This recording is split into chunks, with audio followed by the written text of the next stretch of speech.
ഒരു 3 ദിവസം മുന്നേ എനിക്കൊരു പേഷ്യൻ്റ് ഒന്നുണ്ടായിരുന്നു.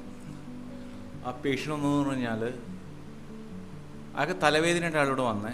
ആൻഡ് ആ സമയത്ത് ഞാൻ ബി പി നോക്കിയപ്പോൾ it was around 210 160 exactly 210 140 160 something. It was very high. അപ്പോൾ ഞാൻ ചോദിച്ചോളൂ, താൻ വല്ല ഹൈപ്പർ ടെൻഷൻ്റെ മരുന്ന് വല്ലതും കഴിക്കുന്നുണ്ടോ? അപ്പോൾ പറഞ്ഞു, ഇല്ല സാറേ, ഞാനൊരു 3 കൊല്ലം മുന്നേ ഇവിടെ വന്നപ്പോൾ സാറിന് മരുന്ന് കഴിച്ചു. ആ സമയത്ത് ഇതേപോലെ തലവേദന ഒന്നും മാറി, വേറെ പ്രശ്നമൊന്നും ഉണ്ടായില്ല. ഞാൻ പറഞ്ഞു, അതിന് ശേഷം താൻ വേറെ ഡോക്ടർ? ഇല്ല സാർ, നമുക്ക് അതിൻ്റെ ആവശ്യം വന്നില്ല, ഇപ്പോഴാണ് പിന്നെ ആ തലവേദന വന്നത്.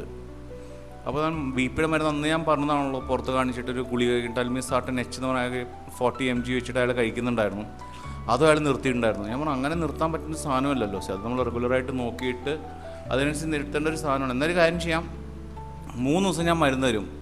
പക്ഷേ അതിന് മുന്നേ ഞാൻ പറഞ്ഞു, താനൊരു കാര്യം ചെയ്യും, താനൊരു ഹോസ്പിറ്റലിൽ പോയി കാണിക്കുക, കാരണം നല്ല ഹൈ ആണത്. It's not A joke.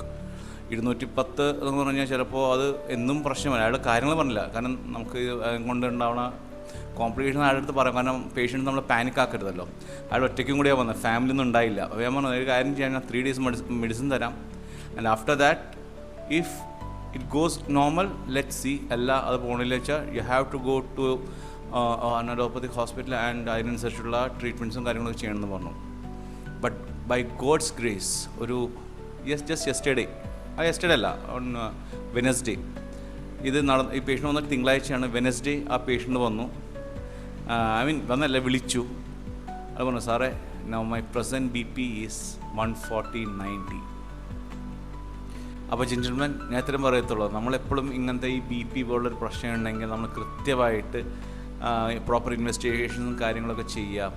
ഇല്ലെങ്കിൽ നാളെ നമുക്ക് അതിനനുസരിച്ച് സഫർ ആവാനുള്ളൊരു ഇടം കൊടുക്കരുത്. കാരണം ഇതിൻ്റെ ഒരു ഫർദറായിട്ടുള്ള കോംപ്ലിക്കേഷൻ എന്ന് പറഞ്ഞാൽ ഭയങ്കര തലവേദന പിടിച്ച പരിപാടികളാണ്. അപ്പോൾ ലൈക്ക് നമുക്ക് സ്ട്രോക്ക് വരാം, നമുക്ക് കാർഡിയാക് ഇഷ്യൂസ് ഒരുപാട് വരാം. നമുക്ക് ഒരുപാട് ചാൻസസ് ഉള്ള സാധനമാണ്. നമ്മൾ ഹെമറേജിക് സ്ട്രോക്ക് എന്നൊക്കെ പറയും. നമ്മൾ ബ്ലീഡിംഗ് ഒക്കെ ആയിട്ട് നമുക്കൊരു സൈഡ് തളർന്നു പോവുക. അതല്ലാണ്ട് ഈ ബി പി കൂടിക്കഴിഞ്ഞാൽ സ്ട്രോക്ക് മാത്രം, അതില്ലാണ്ട് വേറെ ഒരുപാട് രോഗങ്ങളുണ്ട്, എന്തും വരാം. അതുകൊണ്ട് എപ്പോഴും നമ്മൾ ബി പി കൺട്രോൾ ചെയ്ത് പിടിക്കുക. അപ്പോൾ അതിനനുസരിച്ചുള്ള മരുന്നും കാര്യങ്ങളൊക്കെ എടുക്കുക.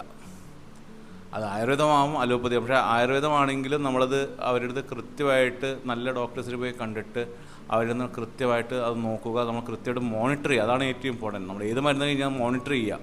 അത് ലൈക്ക് ഇപ്പോൾ ഒരു ആവറേജ് ഒരു 50-60 വയസ്സുള്ളവരടുത്തൊക്കെ എങ്ങനെ വന്നു കഴിഞ്ഞാലും മാക്സിമം 140/90 ഇതിനേക്കാളും മുകളിൽ പോകണമെങ്കിൽ നിങ്ങൾ ആയുർവേദം നോക്കുന്നതിന് കുഴപ്പമില്ല. പക്ഷേ അതിനനുസരിച്ച് ഇത് കുറയുന്നില്ല വെച്ചാൽ you have to go for allopathy എന്ന് ഞാൻ പറയത്തുള്ളൂ. ഇതൊരിക്കലും ഒരു ആയുർവേദത്തിന് താത്തി പറയുകയോ ഇത് ചെയ്യുന്നതല്ല.